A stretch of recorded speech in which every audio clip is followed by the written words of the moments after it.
Guys, I know a few outlets told you this movie has a T-Rex in it, but it doesn't.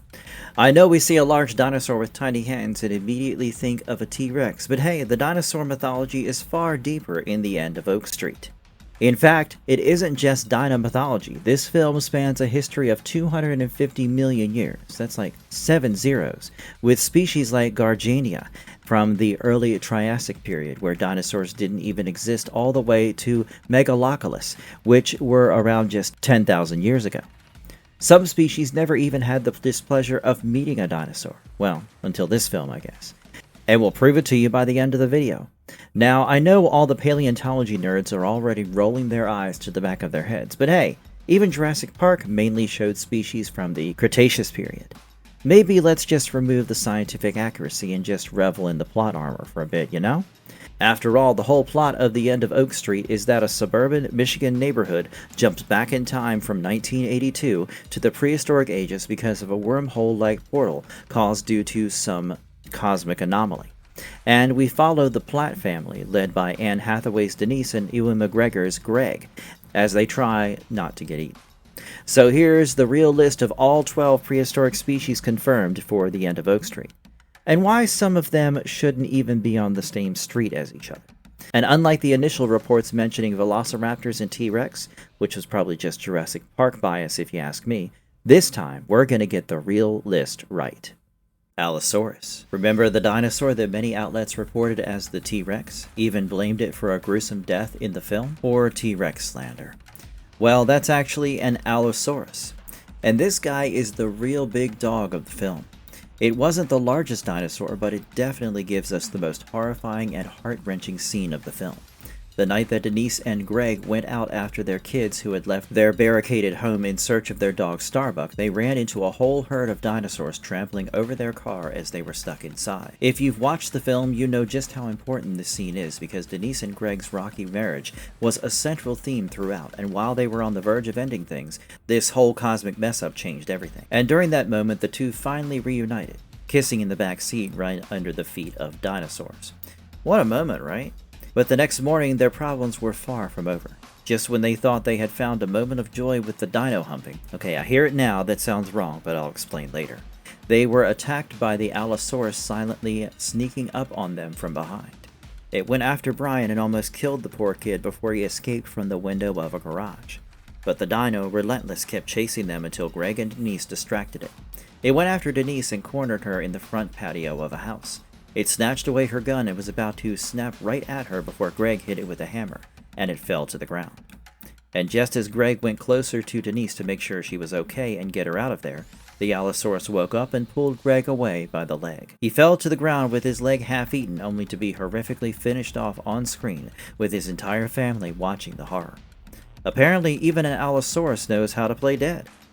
Interestingly enough, this carnivore was the king of the Jurassic period, and dominated long before the T-Rex even came into the picture. It grew to about 28 feet and had blade-like serrated teeth.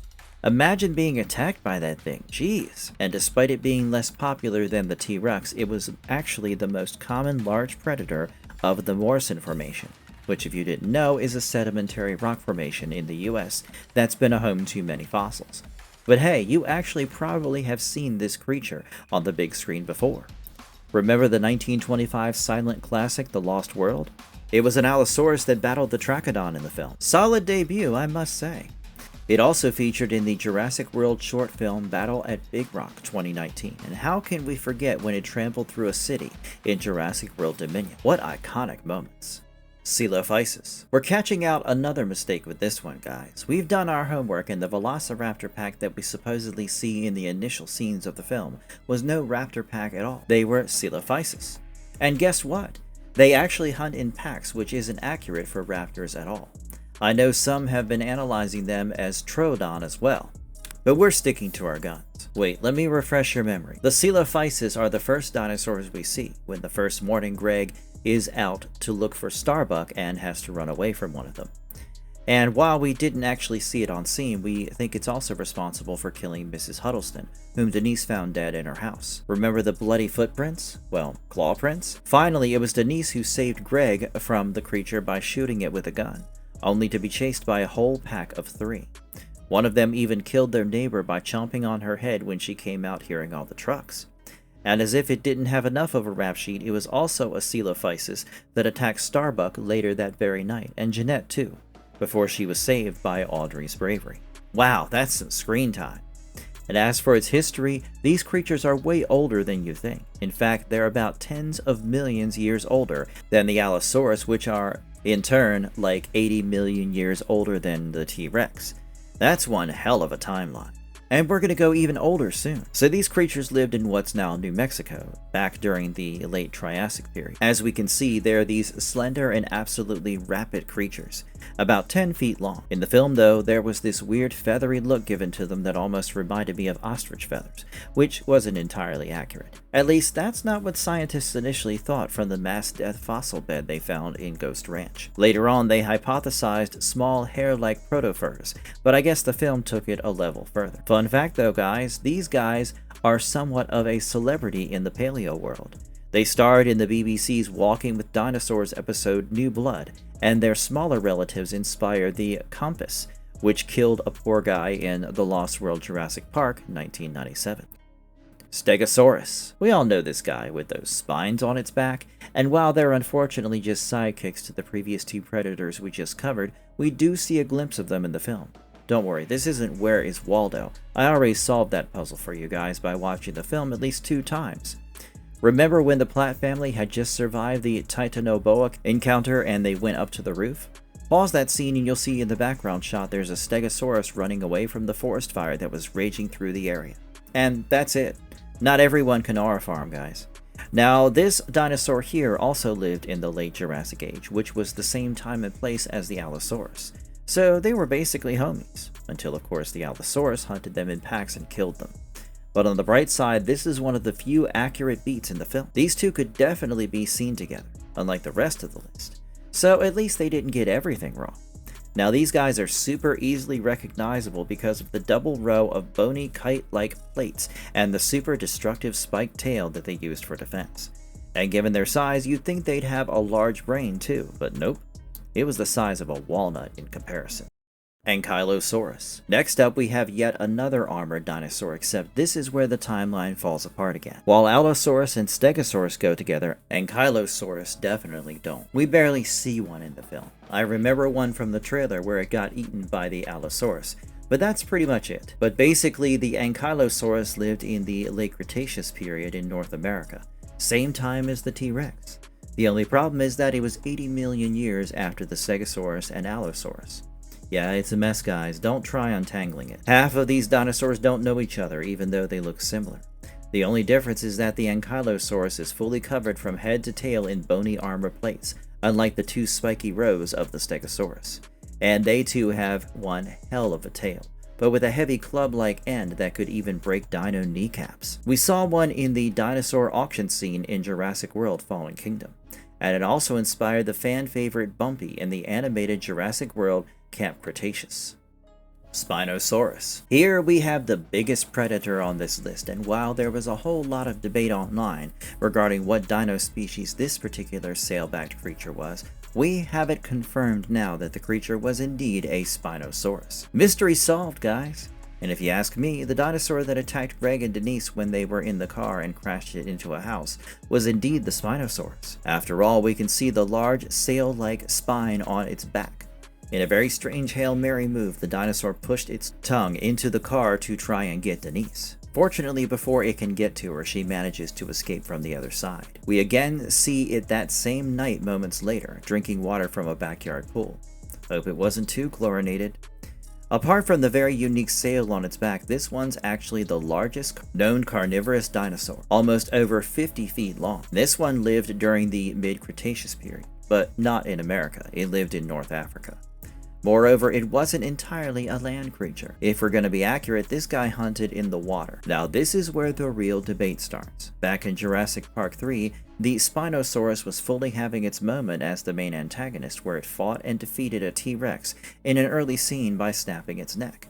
And a whole section of fans were raging after that. So, who would actually win in a fight? Now, not to start any fights in the comments, but if you ask me, in a terrestrial fight, the odds favor the T-Rex guys. It's built to hunt large prey and has some insanely impressive bone-crushing jaw strength. On the other hand, the Spinosaurus has a far weaker bite, because it technically hunts fish. The tables turn in water, of course, but my bet would be on the T-Rex overall. What do you guys think? Scipionyx. Next up, we've got the tiniest little guy and probably the most obscure dinosaur on this list. We see the Scipionyx give our couple Denise and Greg a jump scare when they enter into a house after they saw the glowing mirror bubble that turned out to be the time port. What's interesting is that the Scipionyx lived in the early Cretaceous period in what is now Italy, the first ever dinosaur found there. And it was a super important one too. It was studied from a single exceptionally well preserved juvenile fossil that still showed internal organs like intestines, a liver, and even muscles. Imagine how much they learned from that single tiny Scipionyx that was nicknamed Cyril. And to explain just how small this dinosaur was, it was just estimated to be 6 to 7 feet as an adult. As tall as a large dog, except it looked like this lanky little adorable creature. In fact, the actual fossil of the baby Scipionyx that was found was tiny. So tiny that it was smaller than even 19 inches. Of course, never underestimate it because you never know. But the best thing about this appearance is that this was Scipionyx's first major blockbuster debut. No film has ever gone this deep into dino lore, and that's saying something, guys. Despite all the timeline messes, this is definitely a highlight moment, especially if you're genuinely into dinosaurs. Camarasaurus.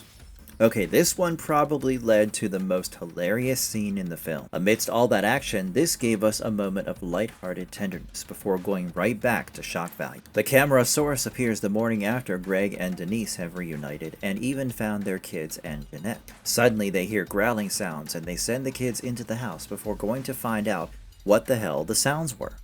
Well, guess what? They found dinos getting it on. Yep, they were full-on mating on top of a house, and Denise even makes Greg stand in front of it to take a picture. Capturing memories of a lifetime, I guess. And if you have ever wondered what dinosaur moaning sounds like, well, you heard it here first, guys. We also get to see this picture later on when Denise pulls it out of her pocket. This is specifically a very sweet and innocent moment because it gives us a parallel to Denise and Greg's rocky marriage. Much like them, even the dinosaurs were working through relationship stuff. It's one of the few happy moments the couple shares before the ultimate demise of Greg within the next 2 minutes, which makes this scene even more important. Fortunately for the continuity errors, they made no mistakes with this one. The Camarasaurus lived in the late Jurassic in North America, which, as you already know, it was the same time and place as Allosaurus and Stegosaurus. And it's actually the most commonly found sauropod fossil in North America. It has one hell of a size, with a nose-to-length tail that's approximately almost 75 feet. The good thing is, despite being common, it barely ever gets the spotlight. We've only seen it strolling around in the background in documentaries like Walking with Dinosaurs. And finally, End of Oak Street makes them star in arguably the funniest and most memorable moment of the film. Definitely calls for a celebration for them. Pterodactylus.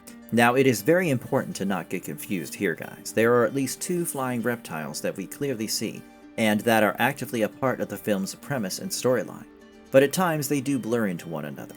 So, the Pterodactylus were seen in a super brutal scene where the annoying dog-hating neighbor Mel Jacobs got onto his roof and tried to fight them off with his gun. But unfortunately, a whole flock of them started attacking him, and eventually finish him off. Some reports have claimed that it was a Pterodactylus that tried to grab Brian later on in the film, but that's not entirely accurate. The best trick to differentiate the two is to focus on the mouth, or rather beak. The Pterodactylus has sharp pointy beaks, whereas the other flying reptilian that we'll cover in the very next entry has a totally different shape, which is wide at the front and then narrows towards the mouth. But of course, the Pterodactylus was also present in that scene, flying around the estate.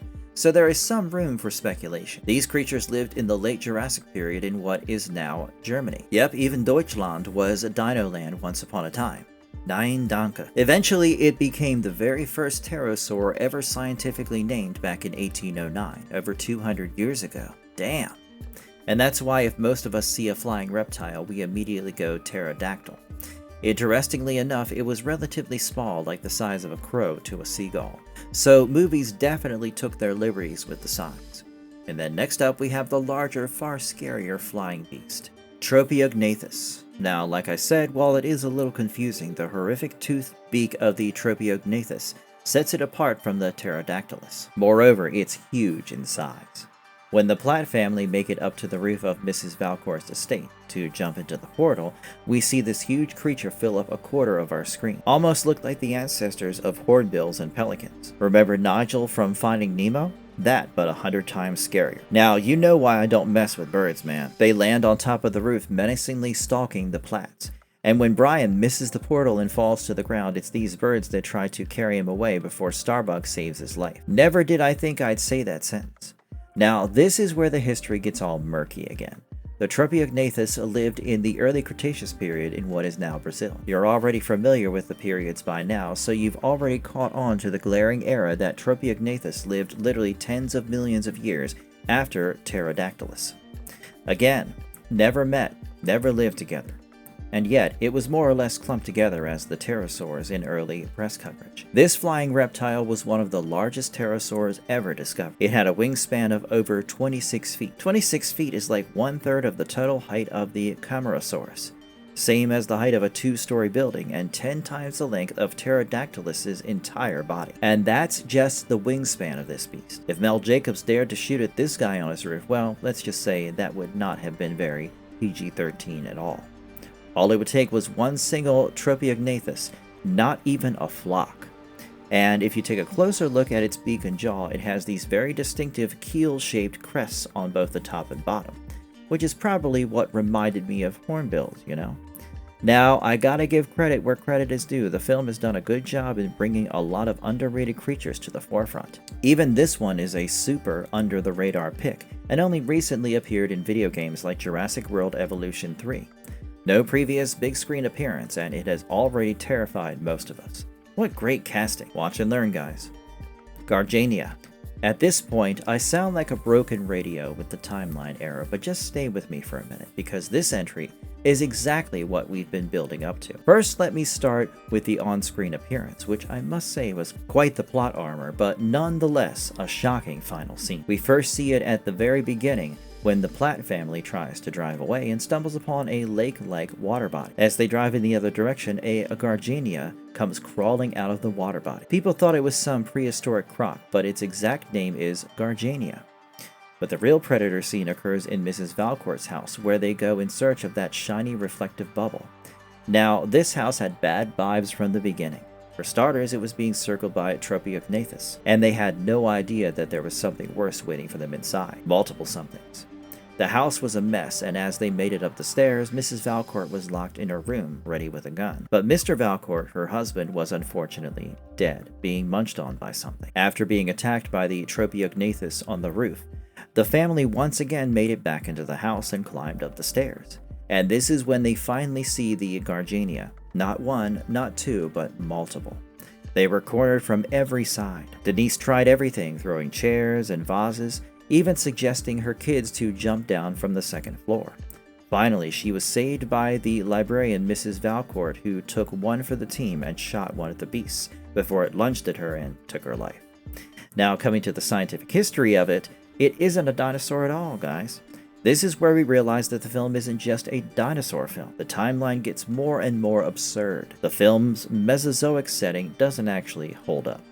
You see, the Garjainia lived in the early Triassic in what is now Russia and South Africa, millions of years before the actual dinosaurs that we know today even existed. The Garjainia is an older relative to the Allosaurus than the Allosaurus is to us. Just let that sink in for a moment, guys. Now, if they weren't dinosaurs, then what were they? They were actually a member of a group called Erythrosuchians, also known as red crocodiles. And if you notice, in the film, they have more massive and out-of-proportion skulls with steak knife teeth. Even sounds dangerous, man.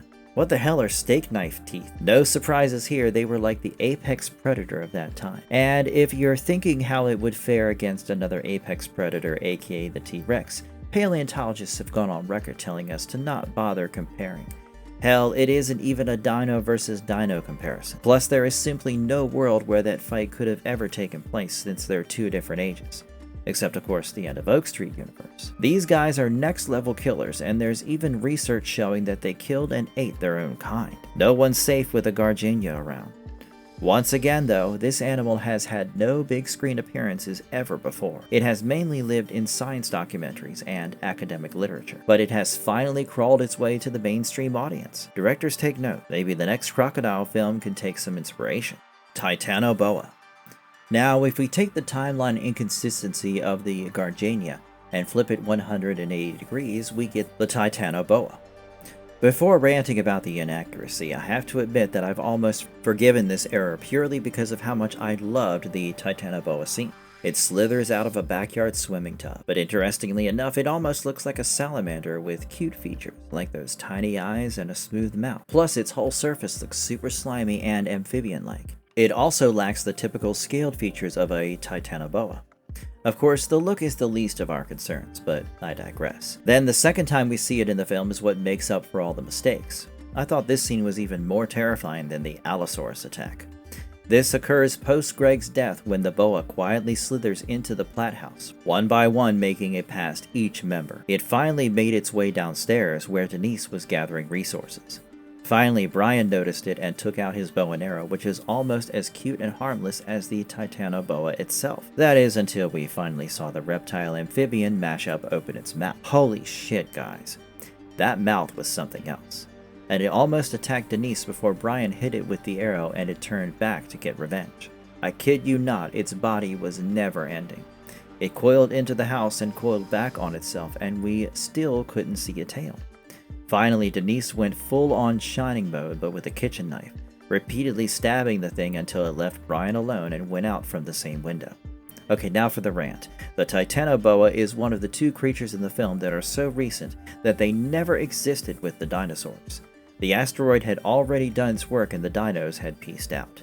Eventually, far later after millions of years had passed, the Titanoboas appeared as one of the largest snakes ever discovered. They were like 42 to 48 feet long, which is crazy long.